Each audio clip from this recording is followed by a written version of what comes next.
Bonjour les Spartiates et bienvenue au Spartiate Gym, une saluée avec la souffrance qui paye. Les Spartiates, j'espère que vous êtes motivés à 300%. Petite vidéo les amis, en direct de chez moi. Je suis en train de manger, je vous montre un peu la gamelle. Pâtes dans la sauce tomate avec du poulet au curry. Voilà, ça c'est Madame Spartiate qui a fait ça. Je l'avais été, il y a à hauteur de 150 grammes d'escalope de poulet. Et moi j'aime bien manger. Les amis, vous me demandez tout le temps, vous me dites, Maître Cal, comment tu fais pour les protéines et tout ça? Est-ce que tu prends des checkers? Non. La vérité c'est que ça fait longtemps que je prends plus de compléments alimentaires, sauf que je compense avec la bouffe. Là, sur la poêle là-bas, d'accord, on va aller voir directement, je vous le montre. Ah, c'est du poulet, grillé directement. Voilà, ça aussi je vais le manger. Là, je mange beaucoup de poulet, beaucoup de... Je suis poulet, moi, les amis. Je suis pas viande rouge, je suis plus steak haché, tout ça, bavette, mais je suis plus blanc de poulet, blanc de dinde, etc. Et dans les féculents, je suis plus pâte dans les glucides. Donc, les amis, en même temps que je mange, parce que c'est la course, et je vous dis même pas entre les coachings, les vidéos, tout ça, c'est une vie à 300% musclée. J'ai envie aujourd'hui de vous parler d'un truc hyper important. On va bien cadrer là. Voilà. C'est bien cadré. D'accord. Coach sportif, le métier de coach sportif. Les amis, il y a beaucoup qui se préconisent coach sportif, je sais pas d'où est-ce qu'ils sortent. Mais bon, là, avec l'effet internet. Putain, ça fait du bruit cette chine. L'effet internet, tout ça. Tout le monde se préconise coach. Il fait une prise de masse, il devient coach. Il fait une sèche, ça réussit. Il fait une évolution, il sort un programme, ça devient coach. Alors voilà, les coachs diplômés. Coach, c'est un métier, hein, un métier de qualification. Hein. Ça veut dire que tu dois être qualifié, tu dois avoir l'expérience qu'il faut pour pouvoir coacher. Hein. Ne donnez pas votre corps à n'importe qui. Alors, bon coach versus mauvais coach. Comment choisir son coach? Franchement, moi je vais vous dire, de mon point de vue personnel, je ne vise personne que ça... Dès le début, hein, je ne vise personne, je ne suis pas là pour arrêter les carrières des gens, je ne suis pas là pour enlever le morceau de pain de la bouche des coachs sportifs, etc. Je ne suis pas là pour que vous, derrière la caméra, vous changez d'avis sur votre coach actuel, vous le jartez, vous allez prendre un autre. Non, non, non, non, non.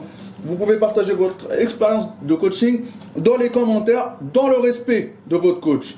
Parce que tout le temps, j'entends des trucs du style « Mon coach, il a fait ci, mon coach, il a fait ça, c'est l'erreur de mon coach, c'est l'erreur de mon coach. » Des fois aussi, c'est l'erreur de l'élève. D'accord? Ça, c'est une vérité. Alors, moi, je vais vous dire...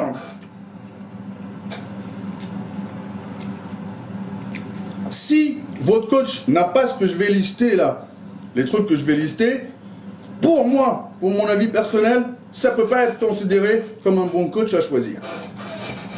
Tout d'abord, vous avez les coachings en salle et vous avez les coachings en ligne. D'accord? Mais dans l'ensemble, coaching en salle, coaching en ligne, c'est à peu près la même procédure, les amis. Si, au lieu, tout le temps, les amis, d'aller voir le coach pour lui dire « Tu prends combien ?» Les yeux fermés comme ça, parce qu'il a 1 million d'abonnés ou machin, etc. C'est pas les abonnés qui vont faire l'expérience, tu vois, et la qualification de la personne qui est en face, qui est le coach. Il y a des coachs qui n'ont même pas 100 abonnés, c'est des très très bons coachs. D'accord? C'est des très bons coachs, ils sont dans l'ombre. Sauf qu'ils ne veulent pas se mettre aux réseaux sociaux, etc. Et il y a des coachs qui ont 1 million d'abonnés, sont nuls à chier aussi. D'accord? On va être clair. Revenons. Donc, la première chose, au lieu d'aller voir le coach pour lui dire bonjour, c'est quoi tes tarifs? Pourquoi tu lui dis pas bonjour, comment tu procèdes? D'accord? Je vais prendre la haute.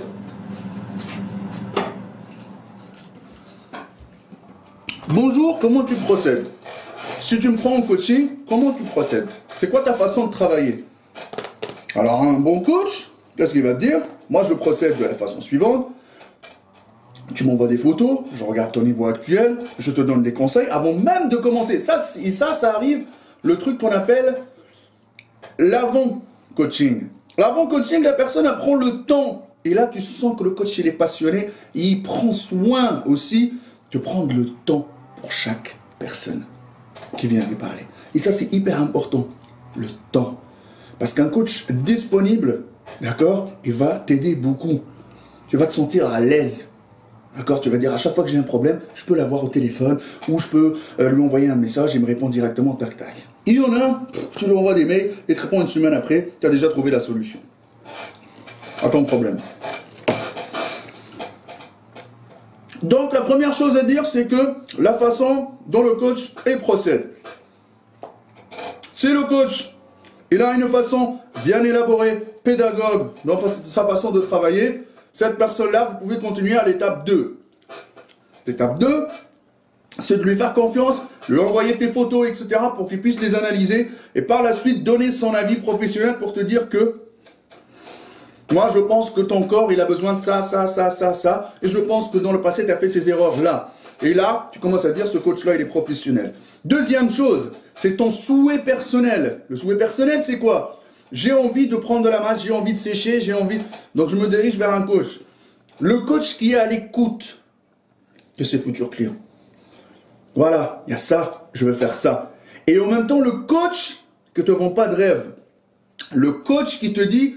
Ce résultat-là, il est atteignable, suivant ton souhait. Par exemple, tu veux perdre du poids, donc tu vas lui dire, on va faire une perte de poids de qualité, sur 6 mois, je pense qu'on pourrait perdre tant. Si on perd plus, tant mieux. Mais il reste honnête, franc, il te met à l'aise. Ça, c'est un bon coach. Venons maintenant au coach qui ne fait pas du copier-coller. Parce qu'il y en a plein qui font du copier-coller. Et là, c'est la merde. Je ne vais pas dire que les autres, c'est des mauvais coachs, mais c'est clair que quand tu crées un programme pour une communauté où tu as beaucoup de monde, c'est certes que tu vas mettre en ligne tes tarifs, tes coachings, etc. Et c'est du copier-coller parce que programme prise de masse, voilà. Mais il n'y a pas d'écoute, tu l'achètes avec une carte bleue. Je ne pense pas qu'il va te le personnaliser pendant que toi, tu as mis ta carte bleue dans les 30 secondes que tu as payé. Impossible. Donc, et là, on vient à la personnalisation. Un coach, d'accord, qui va te demander, par les photos, qui va te demander c'est quoi ton objectif, qui va t'appeler au téléphone, qui va faire un rendez-vous face-to-face pour faire poids, taille, te voir visuellement, t'analyser, écouter, écrire et par la suite te proposer une formule de coaching personnalisée parce que chaque personne est différente et chaque personne réagit différemment à l'entraînement, différemment à l'alimentation, d'accord? Ce coach-là, franchement, prenez-le. Par la suite, il n'y a pas que ça. Il y en a, jusqu'à cette étape-là, tout va bien. Par la suite, le coach, il arrive, il n'assure pas le suivi. Et là, c'est la merde. C'est comme...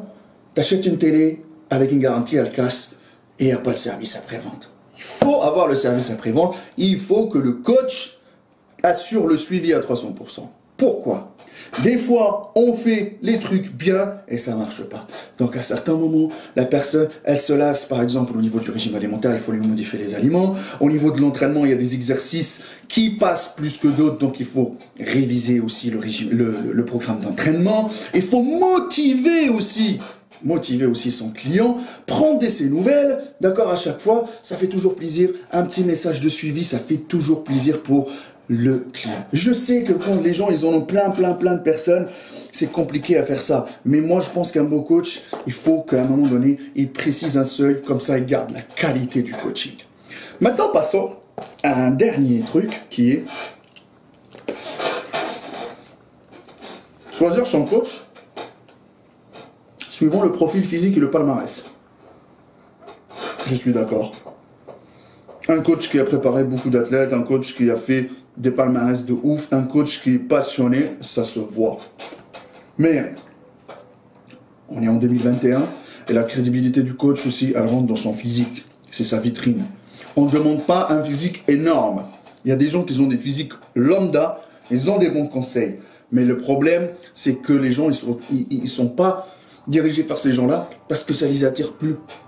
Ça les attire plus. Ils préfèrent aller voir un mec, d'accord, qui a fait des compètes de ouf, qui a des physiques de ouf. C'est malheureux de dire ça, hein, mais voilà, qui a le 6-pack toute l'année. J'ai pas le 6-pack toute l'année, les amis, voilà. Mais j'arrive quand même à gérer, à avoir des clients. Mais un minimum de choses, c'est avoir une hygiène de vie correcte, que la personne elle voit que la personne a une hygiène de vie correcte, et parce qu'il y a un petit truc qui va attirer, il va te donner envie d'aller à la salle de sport. D'accord? On n'est pas là pour dire qu'il faut qu'il soit bodybuildé, machin, etc. Mais le minimum, même un physique athlétique, hein, d'accord? Il y en a des coachs qui font du fitness, etc. Ils ont des beaux physiques athlétiques, ça donne envie. Pas besoin d'avoir un gros volume non plus. Donc voilà les amis, petite vidéo. Partagez avec vous. J'espère que la vidéo vous a plu. Et vous allez pouvoir, avec cette vidéo-là, décider de votre prochain coach. Je vous dis à une prochaine vidéo. Mon Instagram, Maître Cal, et le numéro de téléphone qui s'affiche pour le coaching. Je continue à manger. Et je vous dis, nous les vendeurs de rêves, on les fuck, à 300%. Peace.